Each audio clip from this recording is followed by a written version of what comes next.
안녕하세요. 왜 사람들은 남녀 관계에서 연락을 가장 큰 문제 중 하나로 꼽을까요? 여러분도 한 번쯤 이런 상황을 겪어보셨을 겁니다. 누군가를 좋아하게 됐어요. 근데 연락 타이밍을 제대로 못 잡아서 실패한 경험들이 있을 겁니다. 아니면 반대로 연락을 너무 자주 해서 부담을 준 적도 있을 거예요. 통계적으로도 재미있는 결과가 있습니다. 미국의 한 데이팅 앱이 실시한 설문조사에 따르면 첫 데이트 후 연락을 기다리는 시간은 평균 42시간이라고 합니다. 그런데 여기서 남성과 여성 간 차이가 나타나죠. 여성은 평균적으로 약 36시간 후에 연락을 선호하고 남성은 48시간 후를 선호한다고 합니다. 왜 이런 차이가 생길까요?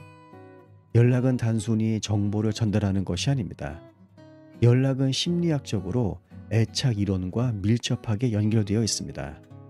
애착 이론에 따르면 사람은 인간관계에서 안정감을 느끼기 위해서 특정한 행동 패턴을 보입니다.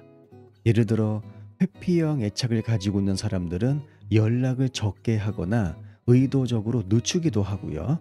반대로 불안형 애착을 가지고 있는 사람들은 과도하게 자주 연락을 하며 상대의 반응을 확인하려 합니다. 연구에 따르면 연애 초기에 연락의 빈도가 높을수록 관계의 발전 가능성은 높아진다고 합니다. 하지만 여기서 중요한 점은 양이 아니라 질입니다.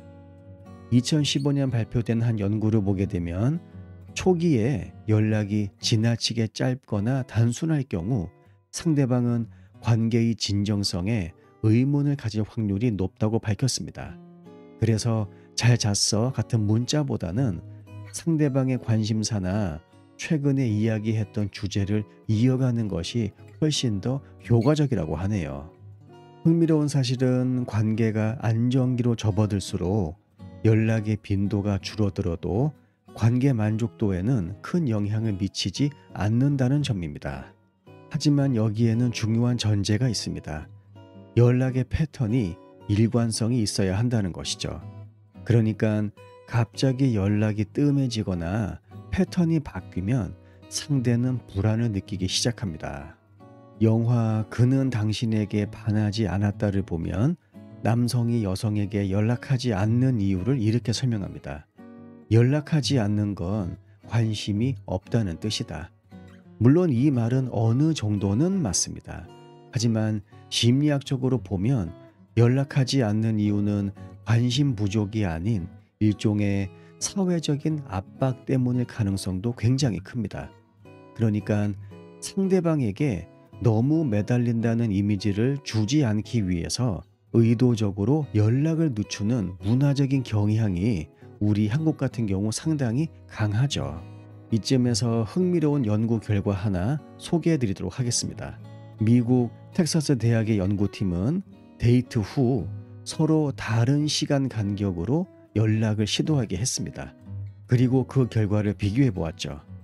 가장 성공적이었던 연락 타이밍은 첫 만남 후 24시간에서 36시간 사이였습니다. 이 시간대는 상대방이 만남에 대해서 긍정적인 기억을 유지하면서도 부담을 느끼지 않을 정도로 적절했다고 하네요. 결론적으로 남녀 관계에 있어서 실패 확률이 줄어드는 연락 방법. 우선 상대의 성향과 애착 유형을 파악할 필요가 있습니다. 그래서 이것을 바탕으로 연락 패턴을 맞추는 것이 필요합니다. 또한 단순한 인사보다 상대방의 일상에 대한 관심사, 그리고 그것을 기반한 대화를 시도할 필요가 있어요. 마지막으로 이게 있습니다.